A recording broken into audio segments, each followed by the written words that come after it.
Hey there, I'm making this video for somebody I know, and I shall not go into who that is, but you know who you are. And basically, what I want to say is that when you start with energy, and then the energy creates thoughts, basically, you might not think that thoughts have any energy, but they do. They're basically made out of energy. Now, the thoughts are can be of different kinds, but thoughts can get you in a lot of big trouble.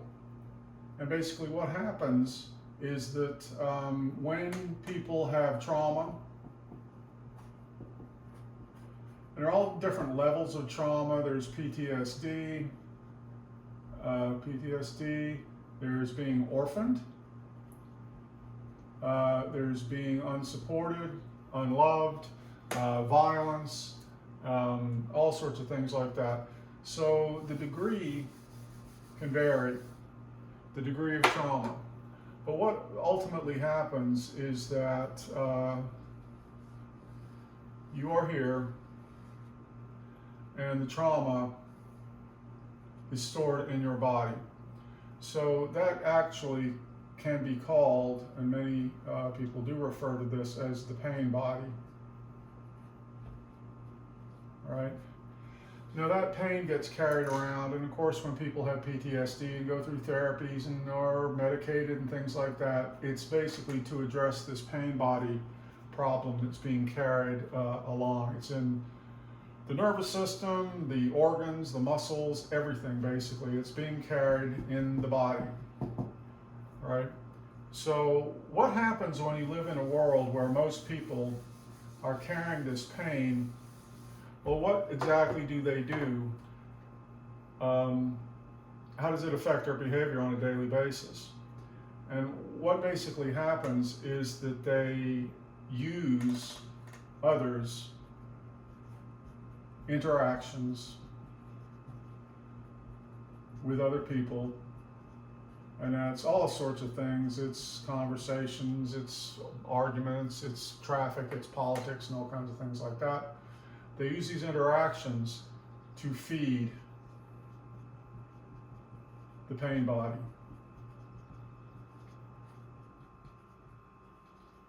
Right? Now, because you got a hungry pain body. So, well, it needs healing, but then again, you're in a state of pain, so what exactly is happening? You're using other people to feed the pain body. And the way that that typically plays out is by talking, running the mouth. And if you have no one to talk to, then it's just going to be thoughts. All day long, all night long, thoughts that are, well, we'll go into that next, because the thoughts and the talking is basically the same thing. It falls into two categories. One category is describing. Now, if you've ever met someone who just basically would never be quiet about describing things. Now, I ran into someone a few weeks ago and in an art store, and they were looking at a tube of paint. And I asked them about what kind of paint that was. Well, they went off into this long lecture describing everything about how they worked and how the process and everything else. And it went on and on and on. And I basically said, I'm sorry, I don't have time for all this. And I walked away. Well, a few minutes later, the guy came back and was asking me, he basically said, you know, how dare you be rude to me? You need to be punched in the face. Okay, well, what was he doing? He was describing. Was he in pain? Absolutely. And if he's coming after you in a violent way, well, that proves it, right? So it could be describing that. It could be describing, for example, the minute details of working on a car engine, for example. So you're going to hear that on and on and on and on. And you're also going to hear what you could call criticism.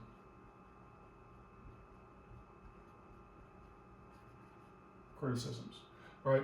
Now, the person I'm making this video for, basically, if you get into a conversation with this guy, he's going to describe how car engines work. That's going to go on and on and on. And then at some point, it's going to turn into criticisms. And the criticisms are going to go on for hours. So you could have a phone conversation with this guy for an hour, 2 hours, 3 hours, whatever. These criticisms are never, ever going to stop. Every single thing that ever happened, every slight, and of course a lot of it's made up, but this person is, and like a lot of people, they're going out into the world, and the pain body, the damaged child, is steering the way. And so they're looking for people to feed that pain body. And they're gonna, when an interaction happens that is negative, that is a conflict, of course they're going to blame the other person and then take that home and then feed on it and just cycle around and around, loop around and around mentally, these thoughts, putting all the energy into the thoughts to keep that whole thing going. When in fact, they created it themselves in the first place. They created that conflict. Well, what happens when you have all that energy, as I said in the beginning, going into the pain body, thoughts, and then the thoughts going into the pain body, right? What happens? You create illness. You get sick. Your body breaks down. Your teeth fall out. Your flesh gives way. You have all kinds of problems. Another problem that comes from feeding the pain body more pain is light sensitivity, right? Oddly enough. So then you stay inside all the time because I'm so light sensitive, but you're going to go out sometimes to cause some problems, and you're going to have no friends unless those people can put up with your endless descriptions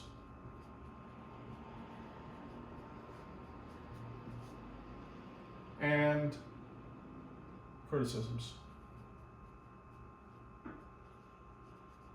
So anyway, what you have to do to escape this, because if you don't escape it, it's going to put you into your goddamn grave.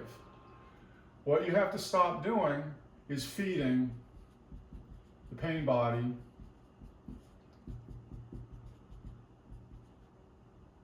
via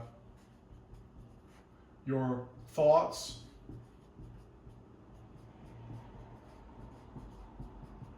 and interactions. So basically, when you've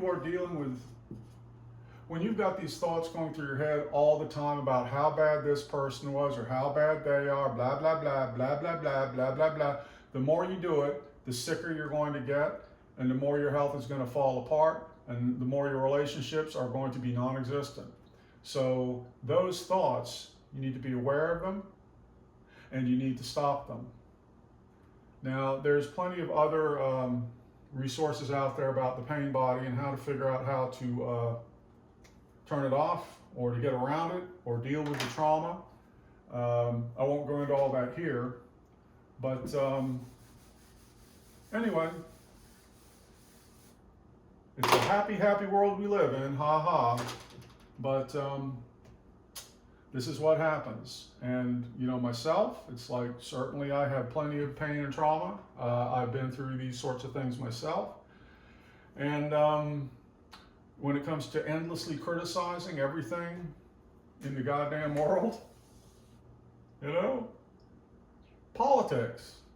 Oh boy, criticism. We can criticize everyone for forever and ever, on and on and on and on. What does it do? Is it you doing anything to make the world a better place? Is anything really changing? Or are you just in this loop where you are feeding the pain body over and over and over, and you're getting sick from doing it? Well, that's the whole question. I'll leave it there.